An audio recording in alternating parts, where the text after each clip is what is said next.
I guess you can still see the screen. Do you?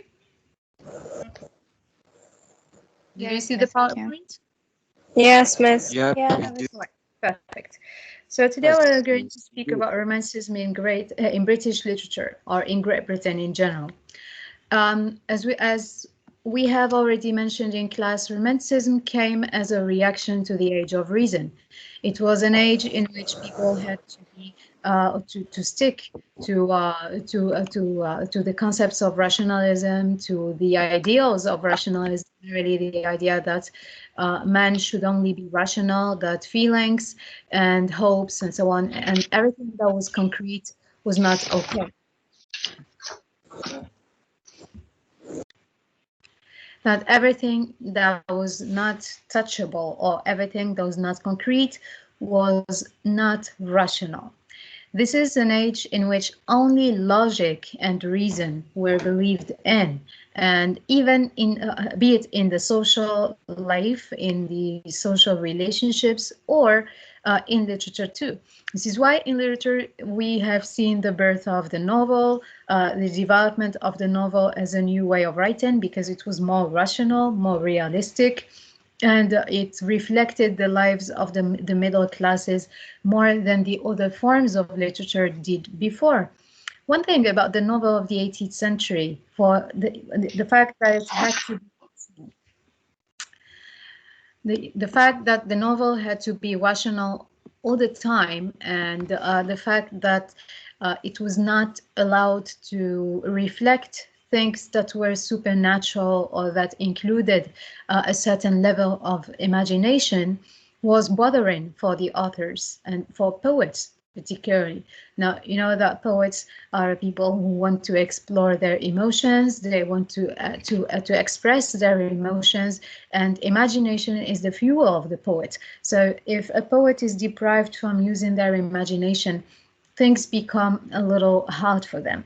So there have been a certain or number of factors that have led the Europeans and merely the poets and artists to come up with a new artistic genre, which is also a philosophical movement, which is Romanticism. Okay. So Romanticism was a reaction to the things that came before. Merely, it was a reaction to the Age of Reason and to the entire ideology of rationalism.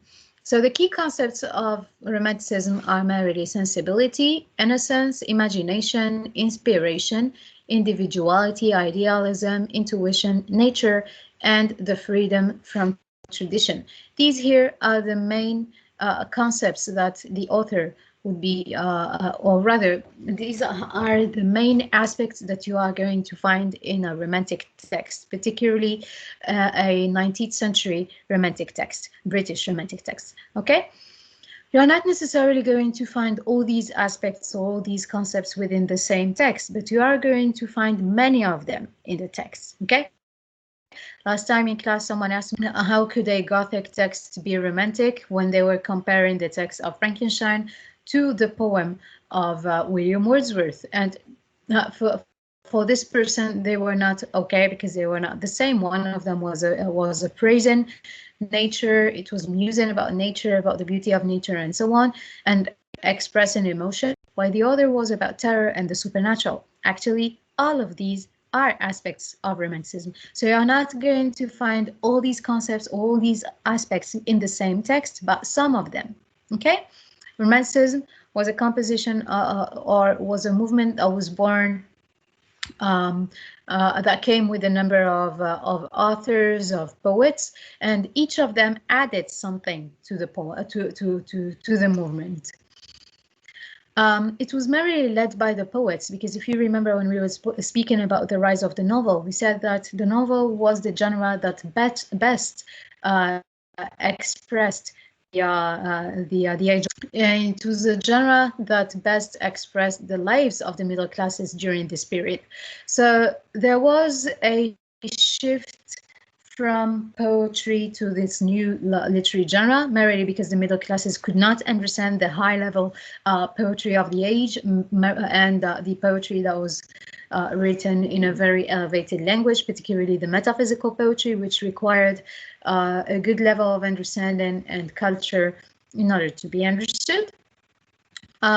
So people started to shift towards the novel. Now in the 19th century, in the very early 19th century, the authors are somehow embittered, more or less, embittered, or they have this nostalgia for the past, which was simple, which was primitive, in which they could also muse and write poetry, while now they are obliged and somehow they feel like they are limited and centered within the novel. Okay, so in their wish to go back to the past, in their wish to go back to the primitive, simple past, even in literature, they wanted to go back to poetry. Poetry represented the past as opposed to the new literary genre, which is the novel. So we're going to speak now about the main influences that have led to the rise of the novel, to the rise of the Romantic movement. So one of the main influences was Denis Diderot. Now, Denis Diderot was a rational French author, philosopher, sorry, but he was one of the first people who came up with the first spark into this shift towards Romanticism. He was the first to speak about the middle class in his encyclopedia, and as a consequence, he was put into jail. But he is considered among the first influencers of this movement because he was one of the first people who have started the revolution against Louis XVI. And it was the French Revolution against Louis XVI that directly inspired the ideals of Romanticism. Okay, that is, Romanticism started right after the revolution, and because of the revolution, it was the revolution that has led these people to start this new movement. And Denis Diderot was one of the first people who have participated in this revolution, be it directly or indirectly. So Denis Diderot used to say, well, for him, the future is built on reason. He was a rational. He thought that the future was built on reason. And he also said man is born to think for himself. Remember that in in rationalism, we defined the Enlightenment as man's ability to think for himself. Immanuel Kant said that the Enlightenment is man's, he says, the Enlightenment is man's emergence from his self-incurred immaturity or self-imposed immaturity, and he refers to immaturity as anyone who does not want to think for himself or herself without the guidance of someone else. Okay, so when both the Enlightenment and Romanticism are freedoms of thinking, yet each of them is a freedom of thinking in its own way. While the Enlightenment wanted the people to think for themselves without the guidance of someone else, it wanted people to start thinking for themselves about their religion, their society, and so on. Romanticism is a freedom of thinking that wants to overcome the rational, that wants to go over the rational, because they thought that rationalism was becoming too heavy and was putting much pressure over. And about Romanticism, one very important thing about Romanticism is that man, that is the human being, is the most important and the most sacred creature in Romanticism, for the Romantics in life. Okay, that is, and like other movements that came before, man in Romanticism is the center of the world. He is the most important creature in the world. This idea was also shared by the rationalists too, okay? But unlike the Romantics, rationalism thought that man is the center of the universe, but everything around man is meant to help him or to serve him. This is why science should be made in the service of man. Yet, the Romantics did not focus on man as from a rational point of view. They thought that man, the human being, is very important from the inside. That is, they favored the inside of the human being rather than the environment of the human being, science, and so on.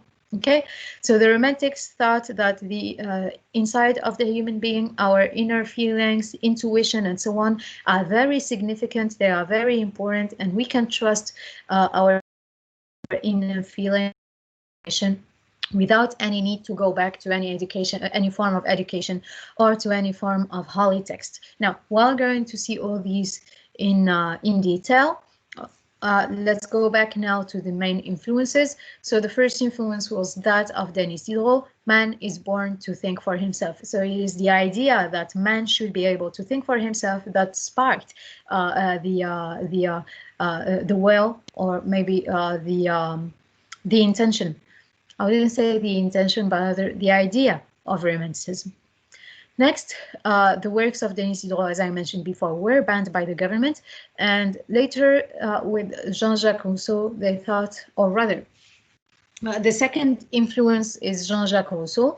Now, JeanJacques Rousseau thought that, or rather favored feeling over thought. He said, to feel is to exist. We feel before we start thinking about things. For JeanJacques Rousseau, we start feeling things first, and then we start thinking about them. Okay, so when he says feeling and thinking, well, he's speaking about intuition, the inner feelings, as opposed to the ability to think, that is to rationalism. Okay, so when you say we feel before we start thinking, that is, we feel things first, we understand them, we feel them, we have our knowledge about them, or we have our views about them, and then we start thinking about them. Okay, the idea or the goal here is to say that human intuition is also right. Human beings feel things first. Okay, we don't need to go to school in order to be told that evil is evil or evil is bad. Okay, we feel things first. We know that something is evil without having to think about it. All right.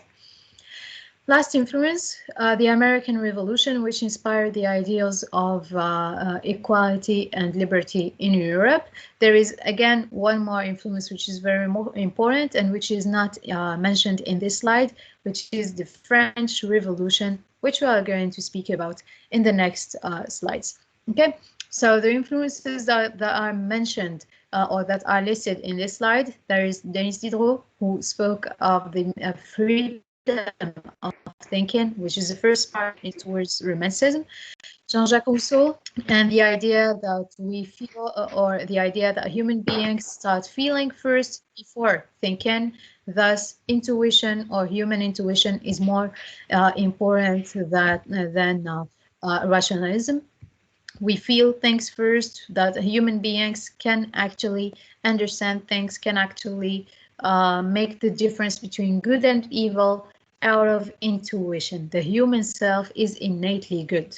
Okay, and then the American Revolution, which inspired the ideals of equality, liberty in Europe. You see now that Romanticism is a revolution. When we're speaking of Romanticism, we're not speaking of a literary movement that will speak about beauty and emotion and love, sensitivity, and stop there. Okay, Romanticism is much more than that. It is a revolution. Okay, for some people it is entirely a political revolution and a social revolution. Revolution against what? Revolution against the centered and the too rational world human beings had to live in. That is, rationality has started to become something, let's say, something that human beings couldn't really deal with, couldn't really cope with. Okay, if we would speak about rationalism in theory, rationalism in theory is a good thing. It's a utopia, but if it's applied to society or at the social level, things started to be a little more complicated, particularly by the advent of the Industrial Revolution, which we're going to speak about later. Now, let's speak about Jean-Jacques Rousseau. Now, both Diderot and Jean-Jacques Rousseau believed that control and authority are repressive and thought that man needs freedom. Okay, it was an age in which the French were living under totalitarianism, under the rule of Louis XVI. Okay, so they both thought that control and authority were very repressive. Okay, be it social authority or social control or political control and authority. That is, be it on the social level or on the political level, they were very repressive and they thought that man should be free. Actually, one of the basic ideals of Romanticism is the idea of spontaneity, that man must be able to be spontaneous. When we say spontaneous, it means here the ability to be oneself, to act like your inner intuition says you have to act, okay? Not like what society wants you to do. All right. They thought that if anyone has to follow society and the social norms, they are corrupted. It is not a political corruption in which someone is paying someone to get something, but it's a form of corruption in which human beings are no longer themselves. They are no longer honest or sincere. They are just playing roles. If we are playing roles in order to please society or to act like society wants us to do, we are not spontaneous. We are corrupted. Our manners, our behaviors are corrupted because they are not truthful. They are not honest. Okay? Now, Jean-Jacques Rousseau thought that man was born free and everywhere he is in chains. This is the idea of society. That is, when we are born, we are free. We have intuition. We have spontaneity. We only feel things and we respond to things the way we feel them. But everywhere in society, we are in chains. Sorry, that is, everywhere you would go to in society, you will always have to let's say, to conform to the rules of society. He also says the civilized man is born and dies a slave. The civilized man is born and dies a slave. Why is the civilized man born and dies a slave? Because what is meant by the civilized man is the man of the 18th century or after the 18th century. There is man under the control of the Enlightenment and rationality. He has technology, he has the machine, he has industrialization, the steam power, and so on, but has to be a slave to the machine. Man becomes a slave to industrialization and a slave to technology, and this is actually what we are living today. We are becoming very dependent on such things, and our lives are controlled by them. And this is what is meant by the slave. That is, we are no longer spontaneous. Man is no longer spontaneous. Man is controlled by the things that surround him. Man is innately good, but science is wicked and civilization is harmful and all cultures are corrupt. These are the main ideas of Jean-Jacques Rousseau. Man is innately good. That is, if you're going to follow your intuition, you are good. We are born as good people, okay? But science is wicked. Why does he think that science is wicked? Science has made the world, let's say, function faster than he expected. And a lot of things that human beings did not expect to see. For example, if you would talk about London during industrialization, it is true that London became more developed and more technological, but a lot of bad things happened in London as a consequence to technology or to industrialization. A lot of people became poor, a lot of people lost their jobs because they were replaced by the machine.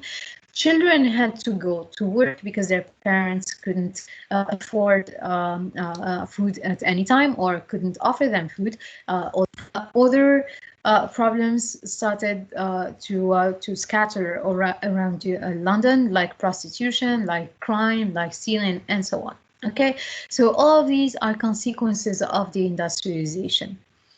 This is why he thinks that science is wicked, civilization is harmful, and all cultures are corrupt. He called for the end of civilization, saying, nature never deceives us, it is us who deceive ourselves. That is, if we would go to nature, we will be free. There is no industrialization in nature. There are no rules in nature. There is no society in nature, so you can be totally free. Okay, there is. You are free in society, in nature. Sorry, nature never deceives us. It is us who deceive ourselves.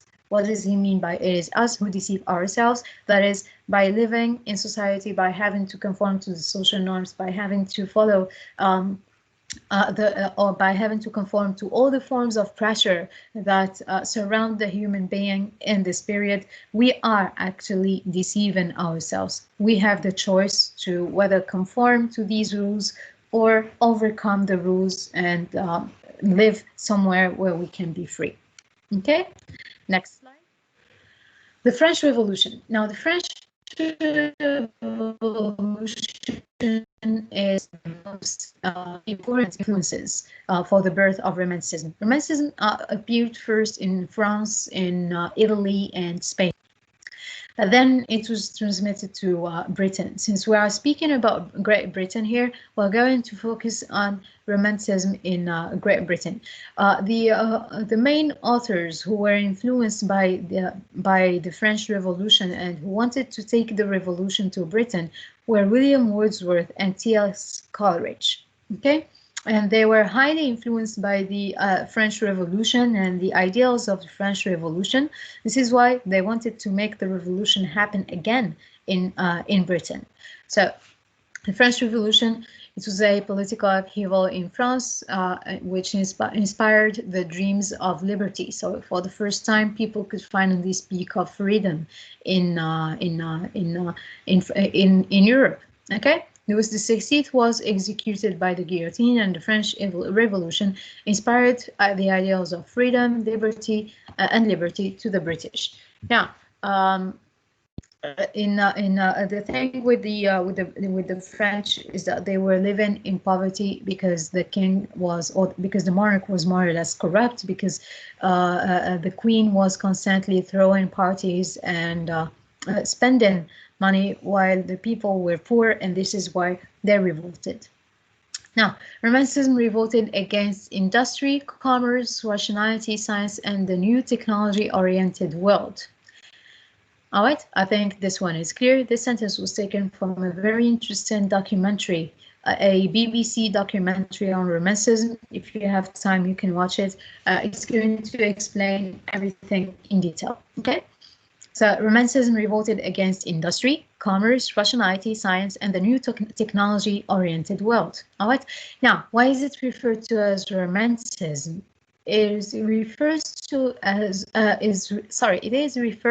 Romanticism because it's a relation, or rather, it's a reference to intuition, to feelings. Okay, as opposed to the idea that you have to be rational to make the difference between good and evil. The Romantics that I think that you can make the difference between good and evil based on your heart, based on intuition. You don't need to be rational. Okay, that is, we reject, or they reject, everything that is rational, everything that is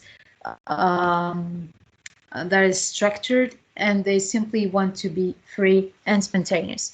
It revolted against the repressive, organized lifestyle of the modern world. Okay, I guess this idea is clear now. Revolution and against authority and a hierarchy. Sorry, Romanticism was a revolution against authority and hierarchy. Authority, that is power, the representatives of power and pressure, and a hierarchy, that is the hierarchical system, the fact that some people will consider themselves as more important than others, or as more influential than others. Okay. Now, do you have any idea, any problems, any questions so far?